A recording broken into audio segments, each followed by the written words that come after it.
प्रणाम माँ।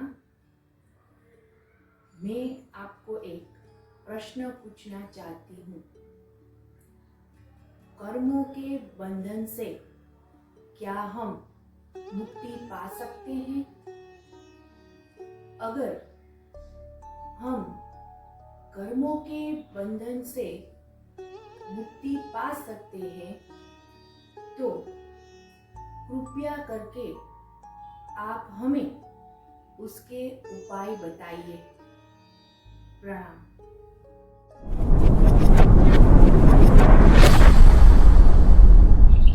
तुमने बहुत सुंदर प्रश्न पूछा है कि क्या कर्म से हम निवृत्ति प्राप्त कर सकते हैं।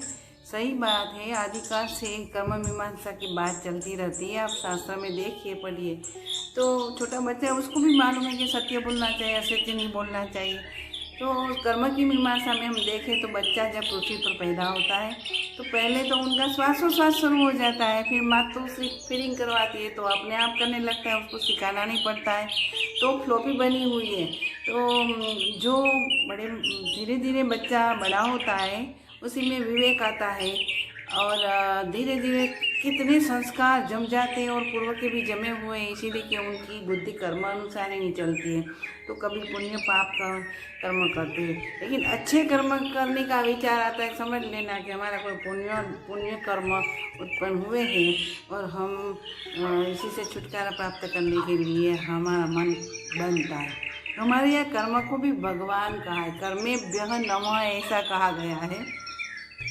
हम तो भगवान में मानने वाले आस्तिक लोग हैं, जो नास्तिक लोग नहीं मानते, लेकिन कर्म में तो जरूर मानते कि अच्छे कर्म करना चाहिए, बुरे कर्म से छूटना चाहिए और धीरे धीरे हमें अच्छे बुरे दोनों कर्म से अलग होकर शांत होकर बैठना चाहिए। समझता तो है।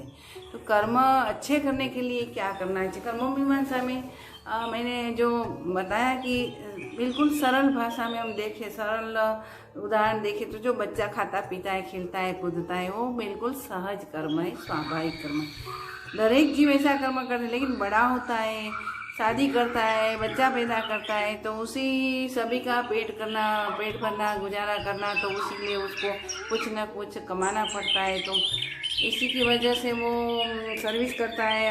अगर बिजनेस करता है तो बिजनेस और सर्विस, इसी के निमित्त जो हमारे सामने कर्म आते हैं उसको नैमित्तिक कर्म कहते हैं। ऐसे तो पाप और पुण्य कर्म की हम व्याख्या बना लेते हैं। बुरे कर्म को पाप कहते हैं, अच्छे कर्म के पुण्य कर्म कहते हैं। ये बात सही है। कर्म की मीमांसा जैन दर्शन में तो बहुत हुई है, हमारे शास्त्रों में भी हो, वेदों में भी बहुत हुई है। तो कर्म पहला कि शरीर पहला? शास्त्र कहते हैं कि कर्म से शरीर मिला, शरीर से कर्म करते करते फिर शरीर मिला, फिर कर्म करते हैं, तो ये चक्कर अनवस्था दोष में आ जाता है। जैसे कि मुर्गी पहला कि अंडा पहला, तो ये बात छोड़िए, कर्म से निवृत्ति होती है या नहीं, इसी का हमें विचार करना चाहिए। तो आपने ये विचार किया है बेटा, बहुत सुंदर विचार है। तो कर्म से छुटकारा प्राप्त करने के लिए हमें विवेक चाहिए, जागृति भी चाहिए। तो अपना जो स्वभाव है, वो स्वभाव टेंडेंसी कैसी है, हमारा एटीट्यूड कैसा है, ज्ञान योग का है, भक्ति योग का है, कर्म योग का है, मंत्र योग का है, लय योग का है, हठ योग का है या कर्म योग का है। तो अपनी टेंडेंसी के अनुसार, हमारे स्वभाव के अनुसार हमें एक वो टेक्निक ढूंढ लेना चाहिए, उसी को फॉलो अप करना चाहिए। अगर कोई सत्संगी महाराज के साधु संत जो पहुँचे हुए हैं, कर्म से निवृत्त हो चुके हैं, ऐसे लोगों के पास हम जाके कुछ न कुछ सत्संग करके हमारा अपना उद्धार डेवलपमेंट करना चाहिए। सत्संगति किम न करोति उन्नति। तो पुण्य कर्म और पाप कर्म, तो पुण्य कर्म करने का सबको ही विचार आता है, करते ही, और साथ साथ में गलती से पाप कर्म भी करते हैं। कोई अपना इरादा पूरा करने के लिए भी पाप कर्म कर लेते हैं। पाप कर्म के लिए भी बहुत क्लासिफिकेशन सब हुआ है, ये बात अलग है, बहुत लंबा है। लेकिन हम नित्य नैमित्तिक कर्म और पाप पुण्य कर्म, इसी के दृष्टिकोण से हम ये देखेंगे। हमारे यहाँ कर्म की तो बात है पृथ्वी पर, तो साथ साथ में जैसे कर्म प्रधान ये मृत्यु लोक है, वैसे ही भाव प्रधान भी है। हम किसी के लिए अच्छा कर्म क्यों करते हैं? क्योंकि उसी के प्रति हमें भाव होता है। भाव क्यों होता है? कि हमारे भीतर जो आत्मा है, वहाँ उनकी भी आत्मा वही है, हम एक ही आत्मा है। पशु पक्षी सारे जगत में जो कोई बीइंग है, नॉन बीइंग है, उसी में भी हम हमारी आत्मा को ही देखते हैं। ऐसी स्थिति मन की होनी चाहिए, तब हम समझते हैं कि धीरे धीरे कर्म से हम निवृत्त होते जा रहे हैं। तो कोई भी टेक्निक लो, ज्ञान मार्गी है तो वो ऐसा करेंगे कि अच्छा कर्म करना चाहिए, बुरा नहीं करना चाहिए, सतत जागरूक रहते अच्छे कर्म करते करते कहाँ तक पहुँचने की कोशिश करते हैं, अंतःकरण को शुद्ध करते हैं। वैसे भक्त होता है वो भी भक्ति मार्ग में भगवान की शरण में रहकर जो कुछ होता है, सुख दुख हमारे आता है, जो हम भगवान करवाते वही करते। ऐसी एक उनकी मनस्थिति एटीट्यूड बन जाता है और भगवान की इच्छा के बिना एक पत्ता भी नहीं हिलता। तो जो सुख दुख आते हैं वो हमें सहन कर लेना चाहिए और भगवान की शरण में रहकर अच्छा कर्म करना चाहिए और उसी से सुखी दुखी नहीं होना चाहिए। तो भक्त की मनस्थिति ऐसी होती है। तो लय योग तो मंत्र जाप करते करते अपने मन को लय करने की कोशिश करते हैं शांति प्राप्त करने के लिए। मंत्र और लय योग में हठ योग में भी ऐसा करते हैं कि शक्ति जागृत करके हम कुछ न कुछ शांति के अथवा कर्म से निवृत्त होने की हम कुछ टेक्निक प्राप्त कर ले। कर्मयोग गीता जी में ध्यान योग, कर्मयोग, भक्ति योग ये सब बताया गया है। तो कर्मयोग एक ऐसी स्थिति है कि हम कर्म करते हैं, अपने लिए करते हैं, अपने कुटुंब के लिए करते हैं, अपने गांव के लिए करते हैं, अपने राष्ट्र के लिए करते हैं, हमारे विश्व के लिए करते हैं। क्यों करते हैं? क्योंकि सारा विश्व एक भावात्मक स्थिति से जुड़ा हुआ है। तो अच्छे ही कर्म करना है, ऐसे एक हम हमारे मन में एक ठान लेते हैं और अच्छे कर्म करते करते करते हमारी एक स्थिति बहुत सुंदर बन जाती है और कर्म भगवान को अर्पण करते हैं। कर्मण्येव अधिकारस्ते मा फलेषु कदाचन। गीता जी में भगवान कृष्ण ने अर्जुन को कहा है कि कर्म करो, इसमें तेरा अधिकार है, फल में नहीं है। क्यों नहीं है फल में? क्योंकि वो बड़ी बात है, वो मैं आगे कभी बताऊंगी कि क्यों हमारा इतना फल लेने का अधिकार नहीं है। तो उसी का भी कारण मैं आगे बताऊंगी कभी। तो बात यह है कि कर्म भगवान को अर्पण कर दो, देश को अर्पण कर दो, हमें नहीं चाहिए। हम ऐसा नहीं सोचेंगे भैया हम मटका लेके आए बाजार से तो पानी में ही पीऊँगा और किसी को नहीं पीने दूंगी, नहीं पीने दूंगा, ये गलत बात है। कर्म की थियरी से बिल्कुल संकुचित मानस की स्थिति है। कर्म में बंध जाने की बात है, स्वार्थ की बात है। तो धीरे धीरे निष्कामता कर्म में आनी चाहिए। भगवान को अर्पण कर दो, राष्ट्र को अर्पण कर दो, हमारा कुछ नहीं है। ऐसे करते करते कर्म की जो फ्लॉपी बनती है ना, वो फ्लॉपी नहीं बनेगी। हमारे पूर्व जन्म की फ्लॉपी तो हमारे माइंड में है। इस माइंड में 250 भी ज़्यादा चक्र है। एक्टिव तो कम ही है, जो हमारी इंद्रिया, आँख, नेत्र, कान का, जीभ का जो केंद्र है ना वही एक्टिव है, बाकी सब इनएक्टिव है। तो जो मेमोरी जहाँ होती है ब्रेन में, उसी में फ्लॉपी बनती है हमारे कर्म की छाप की। तो ये नहीं होनी चाहिए। उसी को निर्जरा करना, उसी को कहते हैं कि कर्म से मुक्ति प्राप्त करना। तो बात तो 2 मिनट में हो जाती है, लेकिन ऐसे नहीं होता, हमें चलना पड़ता है। धीरे धीरे अंतःकरण हमारा शुद्ध होते लगता है, फ्लॉपी बनने की स्थिति बंद हो जाती है।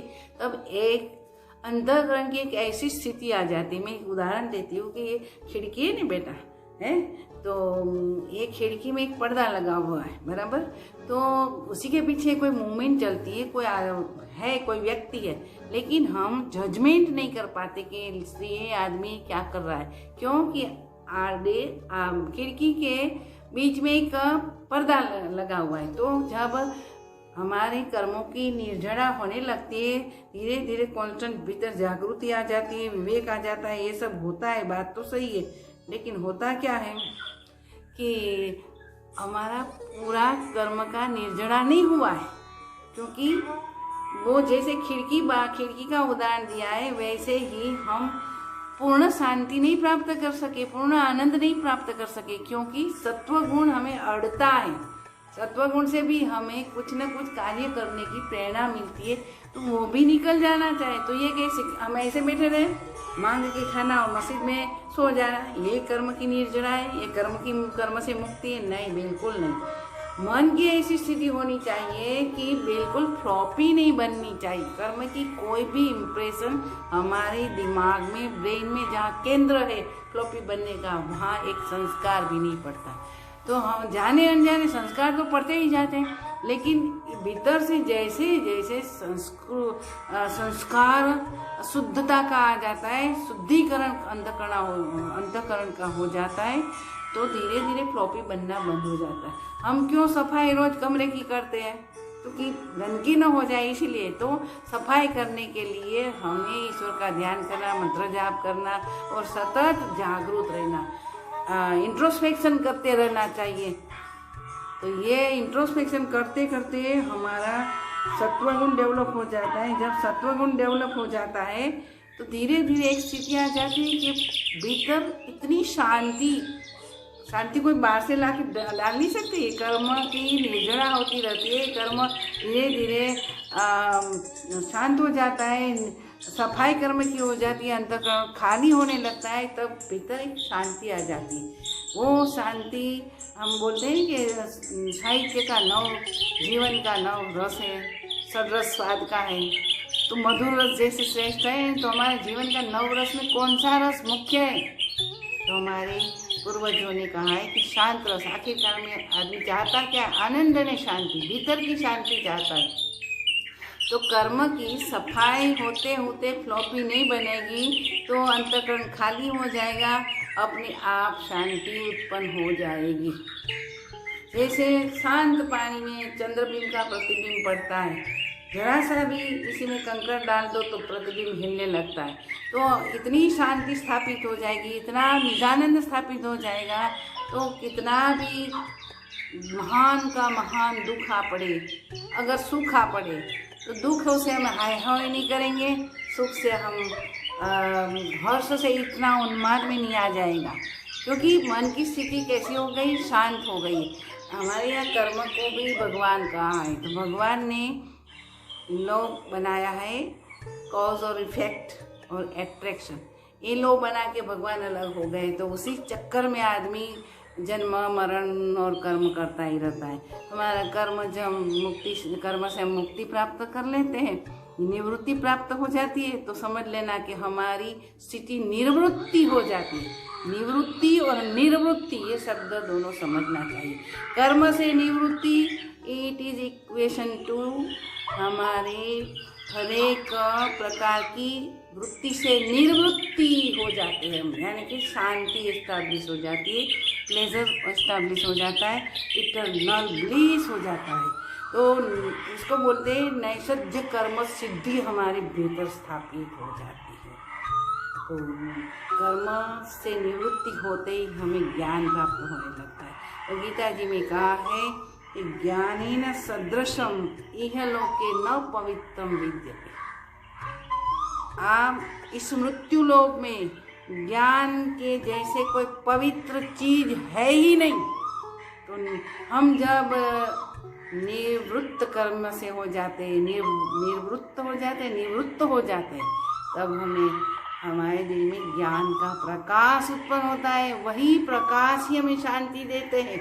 हमारे भीतर इतनी सामर्थ्य आ जाती है, लेकिन इस सामर्थ्य का हम कोई भी कहाँ भी खराब काम करने के लिए उपयोग करने की इच्छा मात्र नहीं होगी। सिर्फ इतना होगा कि सबको हमारी जैसी स्थिति मिले, ऐसी प्रार्थना करनी चाहिए। आज कितने कर्म की वजह से विश्व युद्ध तक आदमी पहुंच गया है, डिजिटल युद्ध करने में पहुंच गया है, लेकिन जब इन भीतर की जो कर्म की लड़ाई है इसी को शांत कर दे तो आदमी युद्ध नहीं चाहता, बुद्ध चाहता है, बुद्ध हो जाएगा। क्योंकि कर्म की सफाई हो गई, रोज कमरा हम साफ करते हैं तो रोज हमारे दिल में फ्लॉपी ना बने, इतनी जागृति, कॉन्स्टेंट जागृति रहती है, तो जरूर ऐसी स्थिति आ जाती है। कर्म से निवृत्ति होती है, निवृत्ति से निवृत्ति होती है, निवृत्ति से निजानंद होता है। ये मेरा as per my knowledge I say everything to you. Other any question you can ask me. और कर्म मीमांसा की बात मैं आगे कभी बताऊंगी। हेलो, सदगुरु भगवान की जय।